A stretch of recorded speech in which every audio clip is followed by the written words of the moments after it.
Yes, sir. Welcome to My Life Story 702. This is Wack 100 exposing Freeway Ricky, saying he's a snitch and got paperwork. Let me know what y'all feel in the comment section. Adam22 tries to defend what's really happening. Please become a member. I appreciate it. As you hinted at earlier, you've been captured by this drama because people spotted you with a badge inside. First, it was a Freeway Rick, the Vlad. That's how it started, right? I felt like you didn't keep the same energy. He started going in on you, and you were just like, I got a little respect for him. Okay. I had to flip on him yesterday. He got out of line yesterday. So not on Vlad. Like you guys subsequently were talking about it? 600 recorded this shit. Is up on his page. Okay. 600 recorded.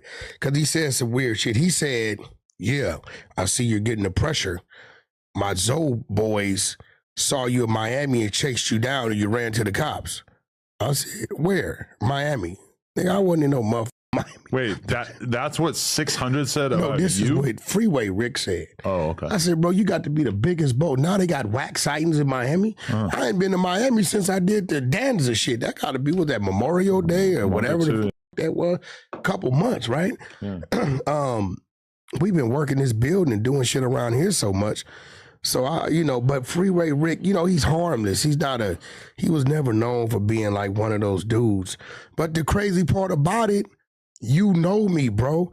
I was real passive with dude. Now, this is what's weird. What's weird is I've always defended Freeway. If you Google Freeway Rick, snitch on police, it pops up. Wack 100 has always defended this. I don't care about that. We were running content, I believe, on the YouTube, the Hunter Show channel on Big Meech. At the end of it, this is what's weird.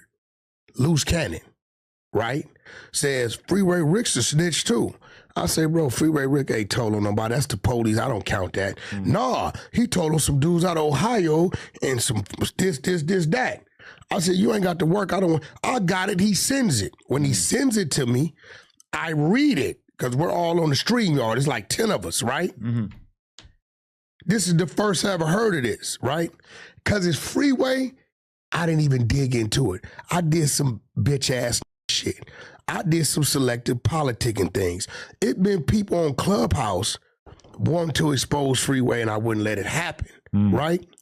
So now I see Loose Cannon calls Freeway the other day. I see what Wack punk ass did to you. That ain't right. Bozo, you the one alerted us to the paperwork. You was the one I was battling against. He didn't. You're the one sent us. I had never in my life knew about Ohio, right? We got the clip. I'm just waiting to expose it, right?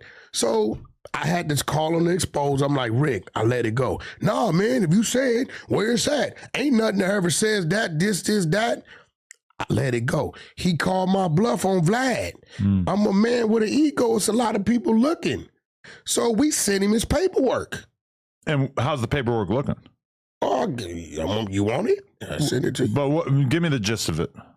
I'm not going to sit around reading Freeway Rick's paperwork all day. Freeway Rick got out, and he went to Texas and got out of Texas. And for whatever reason, he contacted his plug again. His plug made contact with him. Okay. And needed him to move some shit. And Freeway Rick seen the profit margin he was making, and it was a significant amount. So he starts doing it. And then they hook him up with somebody in New York, right? Somewhere in there, he gets busted. So he tells on the plug, he tells on the other people in the operation, these aren't LAPD. You're saying this is all in his paperwork, clear as day? Like there's no debate to be had? There's no motherfucking debate. Ain't no debate. I put it in my story. You go to Section 3, defense is clear as day. You go to Section 3, it's going to say defense, and shit. He's telling it. It's a nice little paragraph, but Section 3 defense, and that's what it is. So we talked to him yesterday. He said, I don't care, man. Section 3 defense. Right there, brother. If you read going down, you're going to see he's telling. In the defense case, Ross's attorney called Los Angeles Assistant U.S. Attorney Michael Emick, the prosecutor in the Big Spender trial, and elicited testimony about the nature of the case and the extent of Ross's cooperation. Ross's defense, however, focused on a claim of entrapment. Dr. Melvin Bouquet, Ross's former tennis coach, testified that Ross had complained that someone was harassing him to do a drug deal despite Ross's protest that he was no longer involved in the drug trade and he had gone straight. James Gallipeau, a Los Angeles probation officer who had worked with Ross on anti-gang projects, testified that Ross was addicted to the drug business and was very vulnerable after he was released from jail. Ross's girlfriend, Marilyn Stubblefield, testified that Blandon and his wife had made frequent calls to Ross. Oh, okay. Keep reading. He's going to tell. Ross testified on his own behalf and told of his story in the drug trade. He testified that his business had grown rapidly once Blandon began to supply him cocaine at a low price. Ross said that he and Blandon became friends as Blandon taught him about the drug trade. Ross testified that he tried to get out of the drug business after his run-in with the corrupt officers in Los Angeles, but Blandon kept trying to pull him back in. Ross said that he always did what Blandon wanted him to do because he was De Niro, you know, he was like, my God, my number one person. I wanted to be De Niro. Ross testified that Blandon was still involved in the drug trade after he moved back to Miami, and that both Ross and his partner Ollie Newell negotiated drug deals with Blandon there. Ross testified that even after he moved to Cincinnati to get out of the drug business, Blandon kept pulling him back in. After Ross moved back to Los Angeles from Cincinnati, he tried to stay away from drugs and follow his dream of working on a performance theater for youth in the neighborhood, but instead he found himself arrested in the Ohio charges. When he was released from prison in Texas, he was working as a garbage hauler, trying to earn money to pursue his dream of organizing community theater, but Blandon contacted him and asked him to call Blandon collect in Nicaragua from a payphone. When Ross called, Blandon told him that Tony had stolen money from Blandon and that Blandon needed Ross to help him to earn money back. Ross testified that he repeatedly told Blandon that he did not want to be involved in drugs, but he nevertheless maintained contact with Blandon because he wanted to sell Blandon a car. Ross said that he asked about the price of drugs in the tape recorded conversation, then the tape recorded conversation because it was just a habit to ask. Although he had no desire or ability to conduct a drug transaction, Ross testified that he was in the palm of Blandon's hand. I was like his puppet. You could pick me up. You know, he could tell me to do almost anything. I would have done it for him. Ross said that Blandon had asked Ross to kill someone for him before, but that Ross had refused because he had strong feelings about killing people. Got to give it to him on that. He telling about him trying to get him to do a murder. Keep talking. That's one telling. Okay. No, some more. I gotta keep reading? Yeah, just a little more. The good part's coming. By the way, this is the kind of dude, just for the record, he has his Threads notifications on. I don't know what that is. Threads is like the Twitter clone that Instagram started. That I didn't know anyone had their notifications on. I don't know what that is. Ross stated that he had not participated in the negotiations between Chris and Blandon, but had merely been present. Finally, Ross testified that he agreed to do the drug deal with Blandon because Leroy Brown was lending Ross money for his community theater and had promised to forgive the loan if Ross introduced him to Blandon. Ross testified that he had never intended to engage in drug dealing until Blandon started calling him. Yeah, and then this next part is conviction and sentence. Yeah, okay, no, just the 3-part, right? Okay. So he tells on the whole operation. This is some more paperwork too. So this was after he got out of prison. You read it? He did what, like 20 years? Whatever. Then he gets out. Whatever the fuck trying to live a straight life. Somebody starts trying to wrap him back up. I don't know whatever it is. What I told him is what I read prior to. That had nothing to do with telling on police. That ain't the LAPD. I don't care about Ross telling on the LAPD. And, you know, at the end of the day, everybody knows, you know me. I know you was like, okay, Wack's about to flip. Mm-hmm. I had a little respect for Freeway Rick, right? He was a hustler. I don't really see dude as no violent dude like that, cool or whatever, right? But he made me. He like, once you tell me you're lying, you never read that, at that point, right, I gotta go get it. Because then I would be in violation. Mm-hmm. Now they can say, well, Freeway, Wack didn't just make it up. Now, Freeway, you said a dude in Miami said he chased me 2 days ago and I ran to the police in Miami. Until I hear that come out that man's mouth, I got to take it like you made that up. We in the same situation. I showed you where mine came from. You told me in 600 yesterday, y'all got me, I don't care. Cool. That's what he said. Yeah, I call 600 right now. Because I don't really feel like Freeway Rick's image is going to really be affected that much by like, Because he didn't snitch on his original case, right? They're just saying that he snitched on after he was. I just told you 7-8 months ago, Loose Cannon exposed this to us. We knew nothing about it. Okay. If I was on some BS with Freeway, you knew right then I would have went to digging. I ignored it. R&B was running the board that day. She does the stream art shit. I ignored it. I didn't even want to talk about it. Vlad asked me, and I'm like, nah, bro, there's some more to that. And I guess Vlad, he brought it up to him, and then they FaceTime me. But, you know, I didn't want to go up. It's just, you know, Freeway he always been all right with me, bro. But all y'all out there selective politic, and this is why I tell y'all the streets is a myth. I got dudes want to get mad and say, why Wack do Freeway like that? Hey, bro, a rat is a rat. That's it. Right. You know what I'm saying? Now, if you are still cool with that rat, or you want to do business with that rat, that's your business. Me personally, when I want to do 6ix9ine, I told the world I'm doing business with 6ix9ine. Yes, he's a rat. Just own it, but don't get mad at the next person. Right. You know what I'm saying? Because if that's the case, all y'all call yourself line pushers, all y'all have been involved in the conversation or the action happening to a rat. So you don't think there's anything that Freeway Rick could say when he confronts that paperwork? There's no way out? I sent it to him yesterday and called him. He said, y'all got me on fire on the internet. Y'all got me, but fuck it, I don't care. You sure he wasn't being sarcastic? Hell no, y'all got me. No, he said, y'all got it. He's like, Freeway never denied it. He just said, you can't get the paperwork. The exposers, Prince, shout out to Prince from Brooklyn. He's the one that went and did the digging and got that. And he got more. I'm just chilling. Hopefully Freeway Rick kick back because I got some more that says some more, even more crazy shit. Right. You know what I'm saying? I'm not looking to get no brownie points off Freeway. You know, Freeway's a humble dude. You really can't do nothing to him. He's an older dude. You know, he I called him on the shit. I don't celebrate drug dealers. You do 20 years for selling dope, you get out thinking you're going to get a Nelson Mandela parade. Nah, nigga, you destroyed our community. Okay, but this is hip hop. We gotta celebrate drug dealers. No. It's part of the culture. Nah. We do. Nah.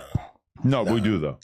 Nah, there's not. You can act like you don't like it, but we do. Like, I think because I've never been a drug dealer. Well, Jay-Z has all these bombastic drug selling stories. Gucci Mane, Young Jeezy, really like some of the biggest rappers of our I get that, history. But what I'm saying is, you come home and he says to me on Vlad, I got a name. You got a name for selling drugs. Right.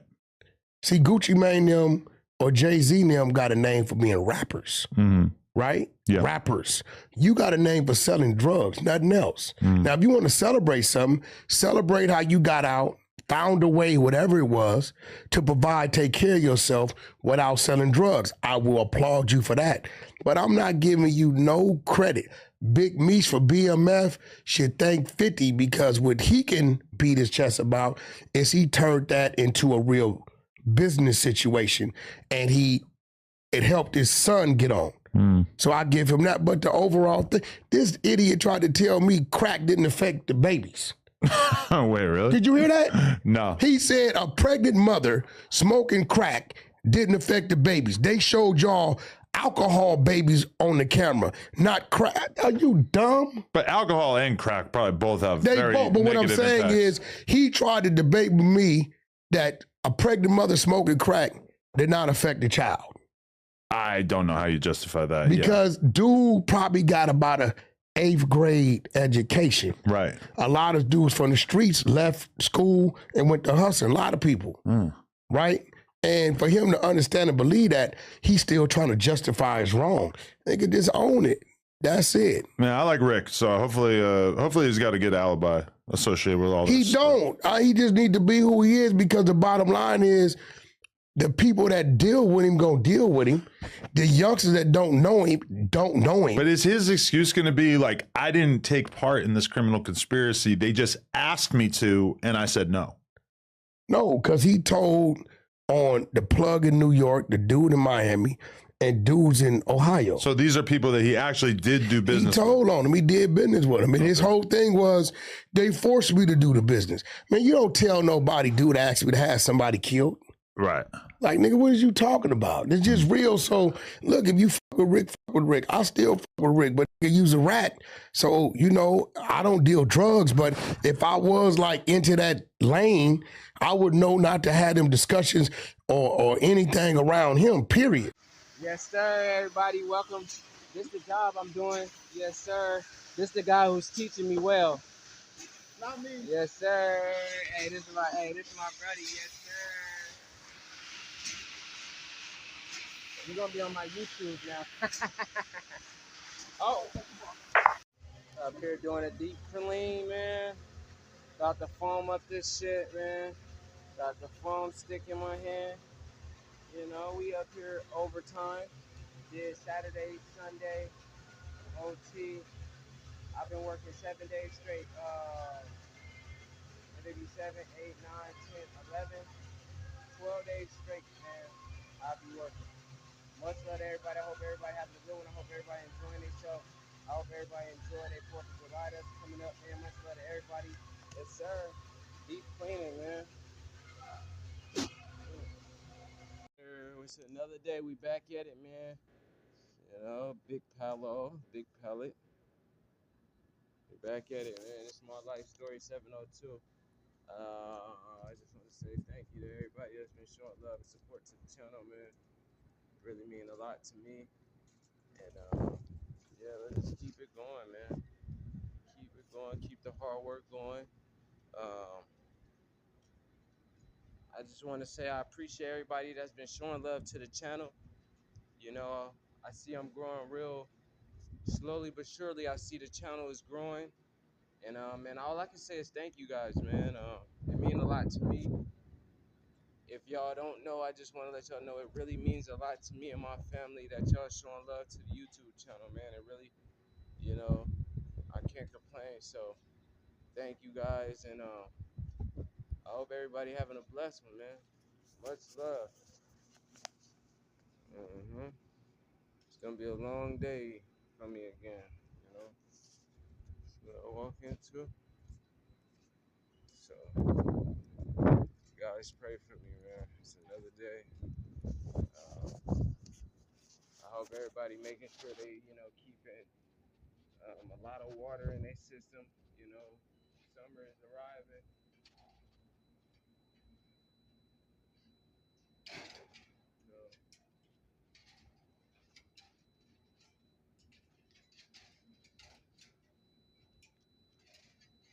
So I just want to let y'all know, man.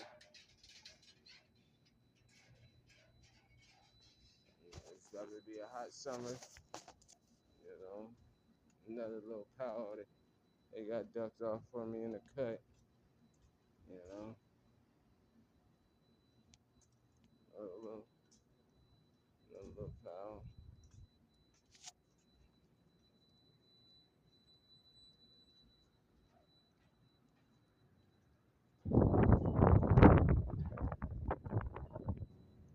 Another little pal right here ducked up in the cut. Yeah, it's about to be a real one. But man, I just want to say, man, it's been a long journey. I've been consistent with this YouTube. I see, man, consistency always beat, you know, procrastination. You know, consistency always beat procrastinating. So you gotta stay on it. You gotta stay grinding. You gotta stay going hard.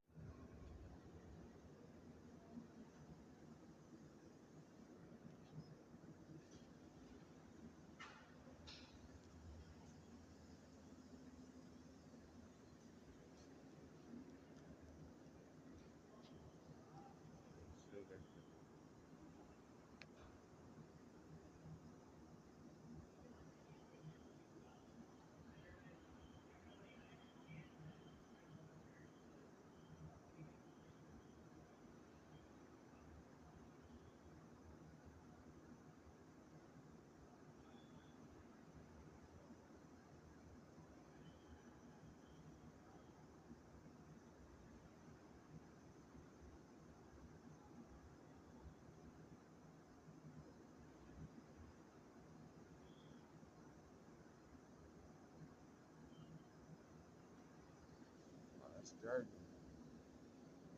It's sitting around, standing around. It's a big pallet over there.